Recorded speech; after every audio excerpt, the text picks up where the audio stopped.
नमस्कार,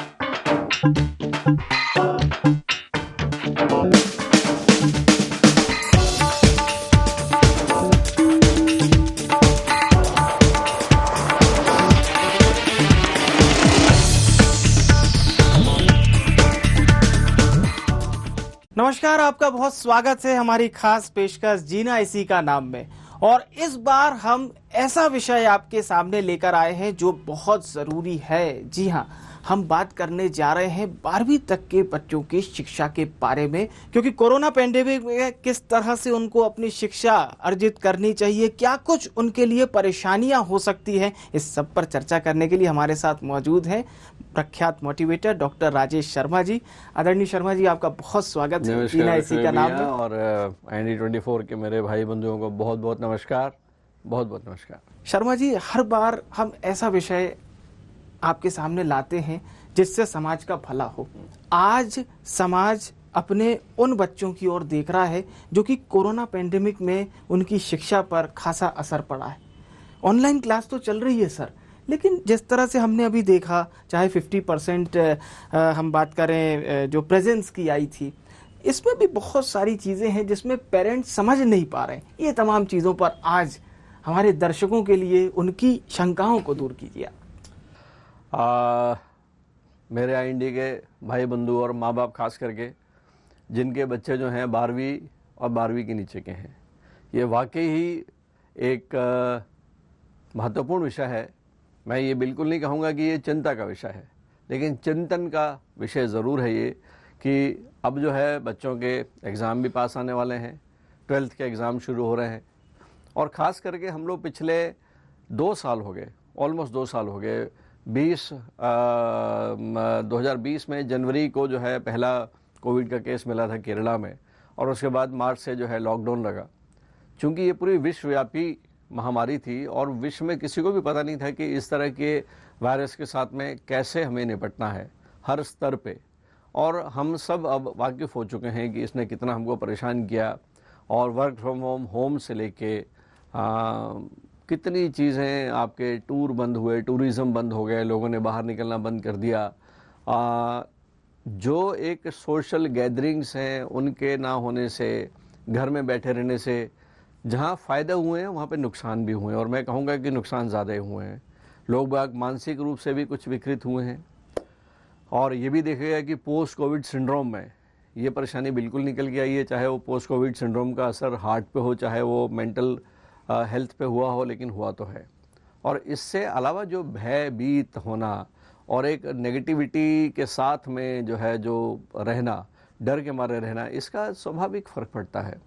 और सबसे बड़ी बात तो ये है कि जो बच्चे हंसते खेलते स्कूल जाते थे, चाहे वो पहली क्लास का बच्चा हो, 5वीं का बच्चा हो, कॉलेज बच्चा हो, ऐसे भी हुए हैं जो 1-1 साल, 1.5 साल स्कूल ही नहीं गए।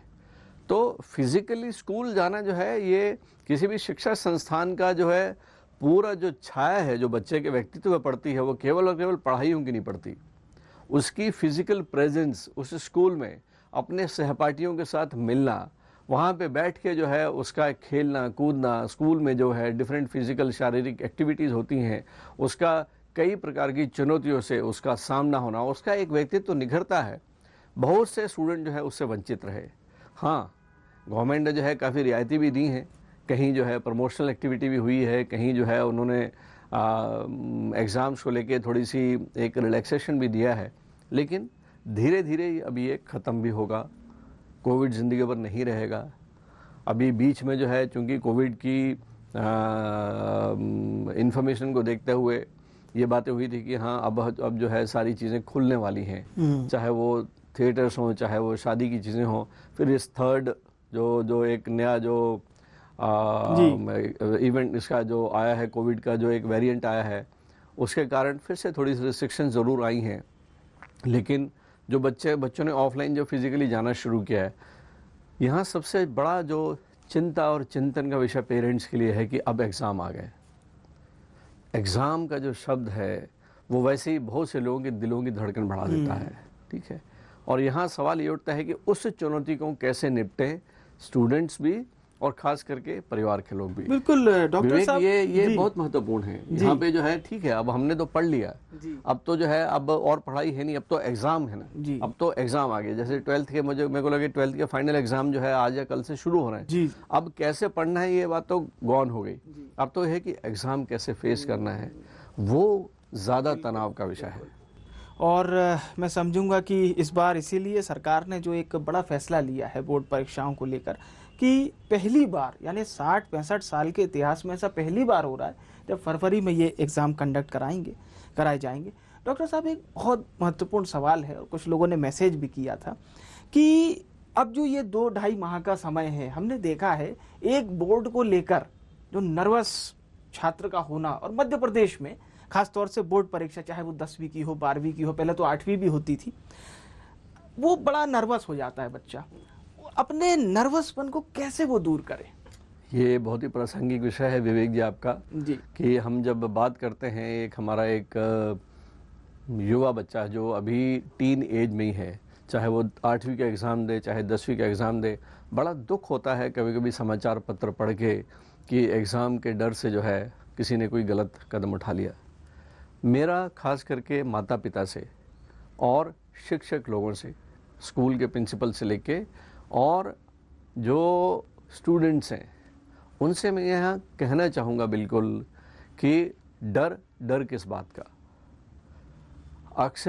आखिरकार जो है हम एग्ज़ाम से डरते क्यों हैं, इसके पीछे की मानसिकता क्या होती है। तो मेरा ऐसा मानना है, मैं डॉक्टर राजेश शर्मा हूँ, ऑर्थोपेडिक सर्जन हूँ। नर्मदा अस्पताल मेरा छतरपुर में, राजगढ़ में आ रहा है, होशंगाबाद में है, भोपाल में है, नसरुल्लागंज में है, और भी कई चीज़ें करते आ रहे हैं। मैं यहाँ पे ये स्वीकार करने में मुझे कोई डर या कोई शर्म की बात नहीं है कि मैं पीएमटी में तीसरी बार सेलेक्ट हुआ। मैंने पीएमटी दी सन 79 में, फेल हो गया, फिर 80 में दी, फिर फेल हो गया, और तीसरी बार में 1981 में मैं पास हुआ और मेरा पीएमटी में सिलेक्शन हुआ। तो उस वक्त की मेरी खुद की मानसिकता ऐसी थी, मुझे ऐसा लगता था कि जीवन बर्बाद हो गया। अभी मेरे साथ के जो लड़के थे वो बीएससी फाइनल ईयर में थे, मैंने ड्रॉप किया था। मैंने बीएससी फर्स्ट ईयर, उस वक्त जो है पीएमटी के लिए बीएससी फर्स्ट ईयर होना ज़रूरी था क्योंकि 12th नहीं होता था हमारा। मैंने बीएससी फर्स्ट ईयर ड्रॉप कर दिया कि पीएमटी पढ़ेंगे, और 2 बार फेल होने के बाद में मैं जब तीसरी बार एग्ज़ाम में बैठ रहा था तो मेरे साथ के जो लड़के थे वो बीएससी फाइनल ईयर में थे, उनका बीएससी होने वाला था उनका, और मैं बीएससी फर्स्ट ईयर पास। मन में केवल ये भय कि अगर तीसरी बार भी मैं फेल हुआ तो मैं 11वीं पास कहलाऊंगा, ग्रेजुएशन भी नहीं।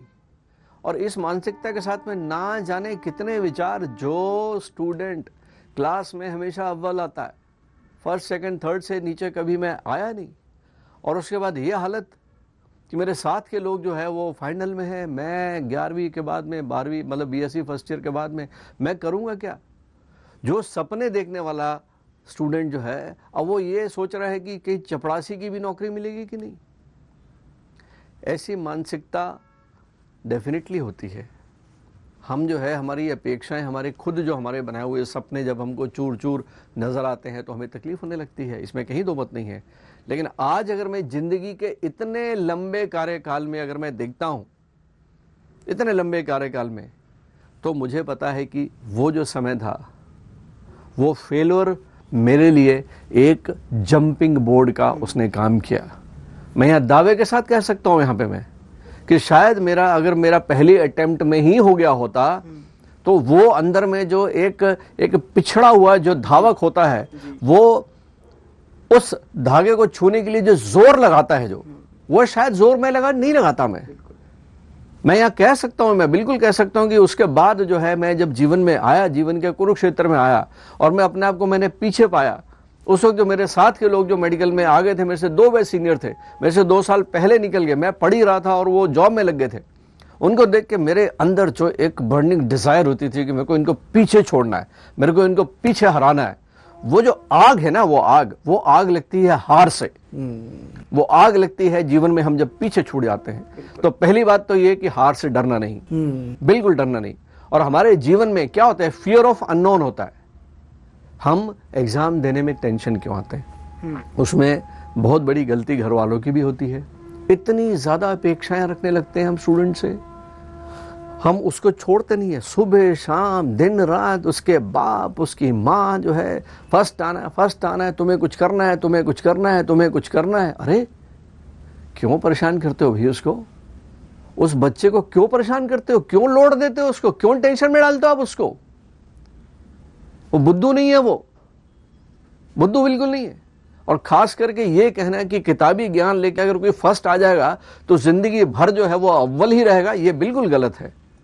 लेकिन इसका मतलब ये नहीं है कि हम जिंदगी में फेल हो जाएं। तो जिंदगी में चुनौती को कैसे सामना करना है ये आपके व्यक्तित्व पे डिपेंड करता है। अगर आपका व्यक्तित्व निखरा हुआ है तो एग्जाम में भी और हर तरह के एग्जाम में आप जो है अव्वल आओगे। और रही बात जो है ये परीक्षाओं की, 8वीं का 9वीं में जाना, 9वीं का 10वीं में, तो मैं यहाँ एक बात बिल्कुल कहना चाहूँगा कि अपने ज़िंदगी में 2 चीज़ें याद रखें, एक अर्जेंट और एक इम्पॉर्टेंट। एग्ज़ाम को अभी 6 महीने बाकी हैं। उदाहरण, 6 महीने बाकी हैं एग्ज़ाम को, तो वो इवेंट आपके लिए आज महत्वपूर्ण है, अर्जेंट नहीं है, क्योंकि 6 महीने बाकी हैं। 6 महीने का एक रोड मैप बना लें, सिलेबस को आराम से सेट कर लें, दिन में 3 घंटे पढ़ाई करें तो पढ़ाई करें, खेलें तो खेलें। जब घूमने जाएं दोस्तों के साथ में, मस्ती के मूड में जाएं तो किताब को याद मत रखें, लेकिन जब किताब के सामने है तो दोस्तों को भूल जाएं। ईमानदारी अपने साथ होनी चाहिए, केवल अपने साथ। और आप एक रोड मैप बनाइए ना 6 महीने का, लेकिन होता क्या है, हम अपने साथ ईमानदारी नहीं बरतते। 1 महीना 2 महीना 3 महीना, जब अचानक 1 महीना बचता है तो वो जो इम्पोर्टेंट घटना थी अब वो अर्जेंट हो गई। और ये बात बिल्कुल सही है कि जब जब अर्जेंसी आएगी आपके दिमाग में, आप नॉर्मल नहीं रहोगे। एक व्यक्ति जब आकस्मिक वातावरण में घिर जाता है, जब अचानक कोई इमरजेंसी आ जाती है जी। उस वक्त उसकी नॉर्मल निर्णय लेने की क्षमता कम हो जाती है। इसलिए बच्चों एक बात याद रखना कि अगर आपने 6 महीने धीरे धीरे करते करते अगर आपने तैयारी करी है तो आपको बिल्कुल ज़रूरत नहीं है कि एग्ज़ाम के 2 दिन पहले रात भर पढ़ने की और वो रट्टा मारने की करनी। आराम से सुकून से रहो। और ये मैं दावे के साथ कह सकता हूँ कि ये पुरानी जो पढ़ाई है आपकी, सुकून के साथ जाके हंसते खेलते मुस्कुराते हुए एग्ज़ाम दो, बिल्कुल सब याद आ जाता है। याद कब नहीं आता? जब आपने उस महत्वपूर्ण इवेंट को आकस्मिक बना दिया, इंपॉर्टेंट को अर्जेंट बना दिया, और उस घड़ी में एग्जाम के पहले सडनली वैक्यूम हो जाता है। विवेक जी, हमने मेडिकल दिया है जी, है ना, और हम भी बिगड़े हुए थे। ऐसा नहीं था कि हमेशा ज़िंदगी में हम 100 में 100 नंबर ही लेते आए हैं करके। लेकिन मुझे पता है, आज मैं कह सकता हूँ दावे के साथ कि कभी कभी ऐसा होता था कि एकदम वैक्यूम। एग्जाम के पहले अगर किसी ने सवाल पूछ लिया, जी, अरे भाई इसके बारे में बता, धड़कन तेज, बीपी इतना, हार्ट बीट भम भम भम सुनाई पड़ने लगी। ये तो याद ही नहीं यार, अरे इतना अच्छे से मैंने पढ़ा था, ये याद ही नहीं आ रहा, याद ही नहीं। तो जब भी दिमाग में अर्जेंसी आ जाती है, नॉर्मल निर्णय लेने की क्षमता कम हो जाती है। इसलिए कभी जिंदगी में ये आदत मत डालिए, क्योंकि ये आदत आपके व्यक्तित्व का एक हिस्सा बन जाएगी, टालम टोल करने की आदत, और जिंदगी भर जो है आप पछताओगे। आपने डॉक्टर साहब जो बात बताई, इसमें बिल्कुल ऐसे बच्चे जो समझते हैं कि अपने आप को थोड़ा कम आंकते हैं, और जितने साफगोई से आपने हमारे दर्शकों को बताया, बहुत लोग हैं जो इतनी साफगोई से अपनी बात नहीं रखते, लेकिन आपको ये देखना चाहिए जो बात डॉक्टर साहब ने कही कि वो साथियों से पिछड़ना और उसकी जो टीस थी, उस मैं कहूँगा कि उसी ने आपके अंदर एक ऐसी उत्साह को पैदा किया, एक ऐसे उत्साह को जन्म दिया कि आपने ठान ली कि अब हमें सबको पीछे छोड़ना है। मैं विवेक में मैं अपने दर्शकों को बताना चाहूँगा, जैक मा का नाम सुना होगा सबने, चाइना में जिसका अलीबाबा चलता है, संसार के धनवान व्यक्तियों में से एक है। अलीबाबा के नाम से उसका जो है एक बहुत बड़ा है, जैक मा उसका नाम है। मैं उसके बारे में कहना चाहूँगा कि गरीबी में पला हुआ, होलसेल काम करने निकला, उसमें फेल हुआ। KFC में 24 लोगों का इंटरव्यू हुआ था, 23 लोगों का सिलेक्शन हो गया, एक का सिलेक्शन नहीं हुआ, वो जैक मा था। ऐसे फेलियर के बाद में वो जो अंदर में जो है, उसने हार को स्वीकार कर लिया, हार से सीखा उसने, और उसने जो है मैं कैसे कर सकता हूँ ये, और उसने कर दिखाया। आज अमिताभ बच्चन जी की बात करते हैं। बिल्कुल, अमिताभ बच्चन जी की ऑल इंडिया रेडियो में आवाज़ के कारण उनको रिजेक्शन मिली, आवाज़ के कारण। फिल्मी लाइन में आए तो अपने हाइट के कारण रिजेक्शन मिली। पहली 12 फिल्में पीटी उनकी, जंजीर से सफलता मिली उन्हें, और उसके बाद तो जो है आज तक जो और है, मैं कहूंगा डॉक्टर साहब आज वही 2 चीजें उनकी पहचान बन गई। देखिए आप, तो अपनी जो वीकनेस, सो कॉल्ड वीकनेस, उन्होंने स्ट्रेंथ बनाया। कहाँ से कहाँ है। आप जिंदगी में ये हमेशा, और दूसरी बात याद रखें, एक होती है सफलता, सफलता का उल्टा असफलता नहीं होती। वाह। सक्सेस का उल्टा फेलियर नहीं होता। सक्सेस का उल्टा क्या होता है? लर्निंग। लर्निंग। अगर आप सक्सेस नहीं हुए तो आपने लर्न किया। थॉमस एडिसन जिसने बल्ब का आविष्कार किया, उसने 9,999 प्रयोग किए जिसमें फेलियर मिला उसको, और उसके बाद वो क्या कहते हैं कि मैं ऐसे 9,999 तरीके जानता हूं जिससे बल्ब का आविष्कार नहीं किया जा सकता। देखिए क्या पॉजिटिविटी है विवेक भाई। तो बच्चों, अब्राहम लिंकन, बिल्कुल, वो अपने दोस्तों से किताबें लेके पढ़ता था। 51 साल की उम्र में जाके जो है वो प्रेसिडेंट बने। कितनी बार जो है हारे हो, पता नहीं कितने 22-23 चुनाव हारे। बिल्कुल बिल्कुल। तो ये बात जीवन में कि एक एग्जाम 8वीं का, 12वीं का और 9वीं का, इतनी बड़ी जिंदगी में एक छोटे से एग्जाम में अगर आपका व्यक्तित्व हार जाता है, चिंता करने लगते हो और परेशान होने लगते हो, तो मेरे बच्चों, जीवन बेहद खूबसूरत है और आपकी क्षमता अपार है। आपकी क्षमता को मात्र physics, chemistry, botany, zoology, commerce, art से नहीं नापा जा सकता। हाँ, नापा क्या जा सकता है कि आप कितने ईमानदार हो। एग्जाम फिजिक्स या केमिस्ट्री का नहीं होता, एग्जाम होता है आपकी मेहनत का, आपके संकल्प का, आपकी ईमानदारी का, आपके डेडिकेशन का। और ये उसमें मिलते हैं। अगर 100 में 50 नंबर मिले तो इसका मतलब है कि आपके संकल्प में, आपकी मेहनत में, आपकी दूरदृष्टि में, आपकी पर्सनालिटी में केवल 50% की कमी। तो कृपया करके एग्ज़ाम में, और दूसरी बात, जब एग्ज़ाम देने जाएं ठंडे दिमाग से जाएं। एक रात पहले कंप्लीट नींद लें। नींद भी एक प्रकार का मेडिटेशन है। अचेतन मन से किया हुआ ध्यान निद्रा कहलाती है। अच्छी नींद लें, मुस्कुराते हुए जाएं। माँ जो है वो जाते समय गुड़ मीठा कुछ मुंह में देती है। ईश्वर के पास जाके हम जब माथा टेकते हैं तो जो भी आपके ईश्वर हैं, हनुमान जी हैं, गणेश जी हैं, सरस्वती हैं, शिव भगवान हैं, जो भी हैं, उनको बोलिए प्रभु मेरे साथ चलिए। उनकी उपस्थिति को साक्षात महसूस करें कि भैया मेरे साथ रहना है एग्ज़ाम में, मेरा ये चलता रहे। उनको बोलिए, मुँह से उच्चारित करके, चलो मेरे साथ भैया, ऐसा बोलो ईश्वर को। और जाते समय चुप रहिए, किसी से बात मत करें। और कोई आता है अपना नॉलेज दिखाने के लिए, पूछने के लिए, मतलब भाई माफ कर दे, ये बड़ी अच्छी आपने बात कही। एग्जाम के पहले किसी से बात नहीं करना, चुप रहिए, कंपोज करें अपने आप को, कंपोज करें। लंबी सांस लें, भरपूर लंबी गहरी सांस लें, मुस्कुराहट मुंह से जाए ना। और जब एग्जाम में जाके बैठें, आपके पास पर्चा आए, ईश्वर का नाम लेके खोलें। मान के चले आपको सब आता है, क्योंकि आपने तो पढ़ा है ना भाई। ये केवल और केवल कभी कभी दिमाग में कहीं ना कहीं मेमोरी में कुछ चीज़ें नहीं आती, अदरवाइज आपने तो मेहनत करी है। कितना भी मूर्ख स्टूडेंट होगा, एक बार 2 बार तो कोर्स कंप्लीट करता ही करता है, ऐसा नहीं सोचने का। और जब पेपर आता है, आराम से बैठ के 1 बार 2 बार 3 बार उसको देखें, देखने के बाद उसको रखें, आंखें बंद करें, 5 मिनट 7 मिनट आंखें बंद करके प्रयास करें वो पेज नंबर देखने की।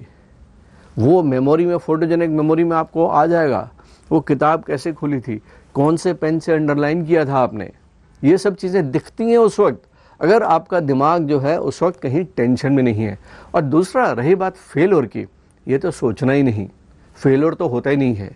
या तो सक्सेस या सीखते हैं हम। क्या होगा, 100 में 90 आएंगे, 80 आएंगे, यहाँ जो लिखा है वो कोई छीन नहीं सकता। और रही बात कि ठीक है 99 नंबर, 95 नंबर, ये नंबर, इसमें झंझट में पढ़ने का नहीं कभी। केवल और केवल आपकी पर्सनालिटी, आपका कम्युनिकेशन, आपका अंदाज़े बयां, आपका नज़रिया, ये सफलता के लिए स्तंभ बनाता है। ठीक है, पढ़ाई का जो है वो तो एक पासपोर्ट है आपको कहीं जाने के लिए। दूसरा जो है, ये बिल्कुल नहीं सोचना बच्चों कि हम जो है 100 में 100 नंबर ही लेके आने वाले हैं। 100 में 100 नंबर आ गए तो जो टीचर है वो दुखी हो जाता है, तो इसलिए ऐसा नहीं सोचने का। हाँ, एग्ज़ाम सुकून से दें, सब पास होते हैं, कोई फेल नहीं होगा। और फेल हो गए तो सप्लीमेंट्री इसलिए रखी जाती है।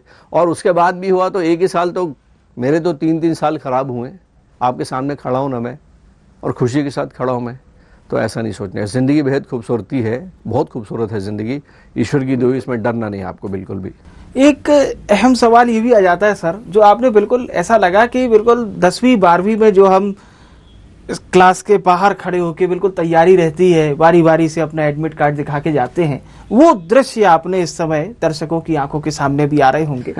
और वाकई में एक जो आपने बात कही, किसी की सुनना मत, है तो बड़ा अच्छा है। लेकिन मैंने ये ऐसे बच्चे भी देखे हैं और हम लोग भी उनके साथ पढ़े हैं, वो लास्ट मोमेंट में ऐसा क्या देख लेते हैं 15 मिनट में कि वो आता भी है, वो हटते नहीं, अरे भाई हट जाओ, नहीं वो टिकते रहते हैं, घबराहट होती जब तक बेल नहीं बजे, ये जब तक बेल नहीं बजे वो चलता ही रहता है, एक प्रोसेस चलता ही रहता है। ये वो सारे बच्चे हैं जिन्होंने उस इवेंट को जो महत्वपूर्ण था उसकी महत्ता नहीं समझी और उसको उन्हें अर्जेंट बना लिया। आपकी गाड़ी 9 बजे है स्टेशन में, आपको यहाँ जाने से आधा घंटा लगता है, 8:30 बजे जो है आप स्टेशन पहुंच जाओगे, तो कोई आवश्यक थोड़ी कि 8:30 बजे ही, 8:15 बजे निकल जाओ ना भाई। 10 मिनट जो है आपकी गाड़ी पंचर हो सकती है, कोई बंदे के सामने गाड़ी पंचर हो सकती है, एकदम टेंशन में जाना और गालियां देना लोगों को, और फिर उस तेजी में ड्राइव करना और फिर कहीं ठोकर मारना, क्या ज़रूरत है? भागते दौड़ते ट्रेन पकड़ना, फालतू परेशान होने की ज़रूरत है, 15 मिनट पहले निकल जाओ। इसीलिए एग्ज़ाम देते समय, चलो ये एग्ज़ाम तो जैसे दे लिया, अब अगले एग्ज़ाम के लिए कम से कम जो है आप जो है समय रहते हुए इवेंट को महत्वपूर्ण ही समझें, उसको अर्जेंट मत बनाएं। बहुत अच्छी बात कही आपने, और वाकई में अर्जेंट और इम्पोर्टेंट ये दोनों बातें समझना डॉक्टर साहब की ना केवल आपके लिए ज़रूरी है, बल्कि अभी से भी मैं कहूँगा डॉक्टर साहब, ऐसे भी कई बच्चे होंगे जो, ठीक है ये कोरोना पेंडेमिक भी एक चल रहा था, बच्चे स्कूल भी नहीं गए थे बहुत सारे, लेकिन ऐसे बच्चे जिन्होंने बिल्कुल पढ़ाई नहीं की अभी तक, वो एक परीक्षा बोध या नवबोध युगबोध क्या क्या चलती हैं उसके सहारे वाले। क्योंकि मैंने देखा है कई बच्चों से आप पूछिए आपने पढ़ाई की, वो कहेगा हाँ साहब बहुत पढ़ाई की, लेकिन जैसे ही आप उसकी किताब निकलवाते हैं तो वो इधर का उधर जवाब। ऐसे बच्चे एन मोमेंट पे, जो आपने कहा ना सर कि बिल्कुल लास्ट मोमेंट पे पढ़ने वाले, आज से भी अगर ये बच्चे पढ़ें तो ऐसे बच्चों के लिए कुछ सलाह, क्योंकि इनके भी काफी भाई देखो, मैं ये कहूँगा बिल्कुल जी, ठीक है यहाँ पे कि थोड़ी सी बात यहाँ मेरे बच्चे इस बात को मानेंगे कि जीवन में अगर आप, जो विद्यार्थी जीवन है, जो 4 आश्रम हैं, ब्रह्मचर्य आश्रम है, गृहस्थ आश्रम है, वानप्रस्थ आश्रम है और संन्यास आश्रम है, तो हर आश्रम जो है हमारे सनातन धर्म में लिखे गए हैं। ब्रह्मचर्य आश्रम का मतलब होता है कि विद्या ग्रहण करना है, हम अपने आप को तैयार करते हैं, ठीक है। तो विद्यार्थी ईमानदारी से अगर विद्या ही ग्रहण करता है तो उसका व्यक्तित्व अलग निखरता है। यहाँ पे सवाल ये नहीं उठता है कि आप पढ़ाई नहीं कर रहे हो, आप अपना होमवर्क नहीं कर रहे हो, ये नहीं है। यहाँ पे आपके व्यक्तित्व में एक नुक्स है, जो जवाबदारी आपको दी हुई है उसे ठीक से निभा नहीं रहे।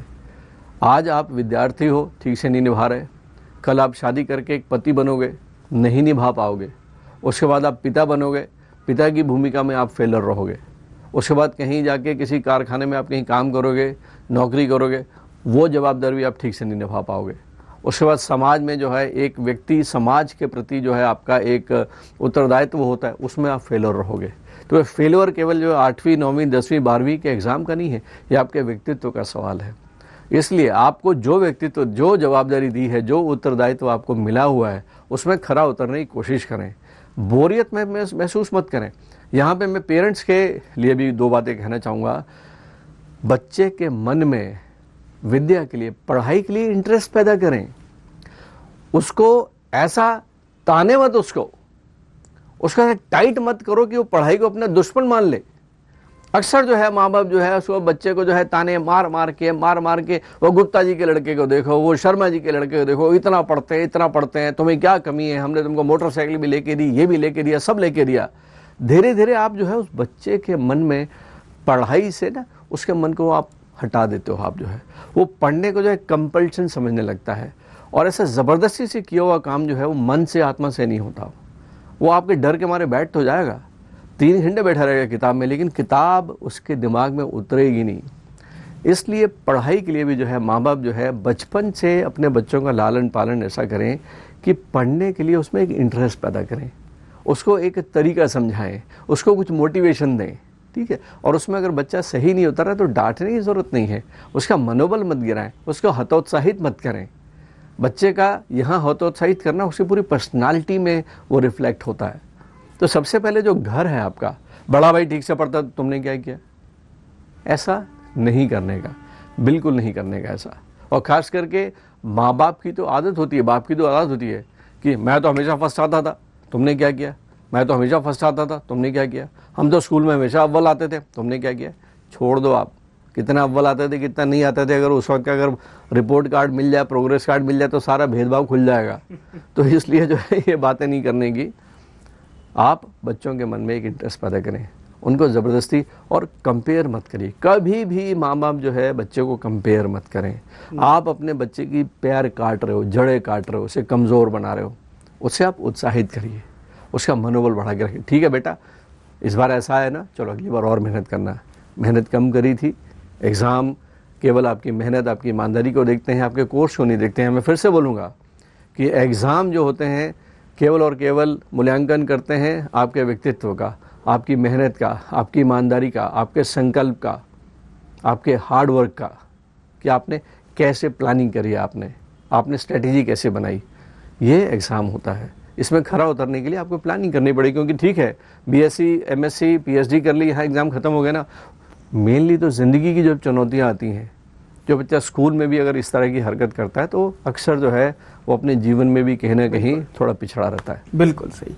तो आज के मैं तो कहूँगा डॉक्टर साहब, जब हम बाइंड आउट की ओर पे आते हैं, ये तो एक सेमिनार हो गया और आपने वाकई इतने अनुभव के माध्यम से बच्चों तक वो सेमिनार पहुंचाया, बच्चों तक वो उनके माता पिता तक वो सेमिनार आपने पहुंचा दिया। क्योंकि मैं बता दूं डॉक्टर साहब, अभी रिसेंट आप कई जगह जहां पर ऐसे बच्चे जो रिसेंट पढ़ाई कर रहे हैं लेकिन कई तनावग्रस्त भी हैं, उनको डॉक्टर साहब ट्रीट भी करते हैं।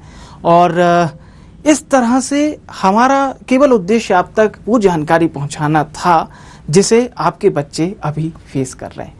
तो फिलहाल के लिए जीना इसी के नाम में इतना ही। डॉक्टर साहब बहुत बहुत धन्यवाद हमारे दर्शकों तक इतनी महत्वपूर्ण जानकारी पहुंचाने के लिए। नमस्कार।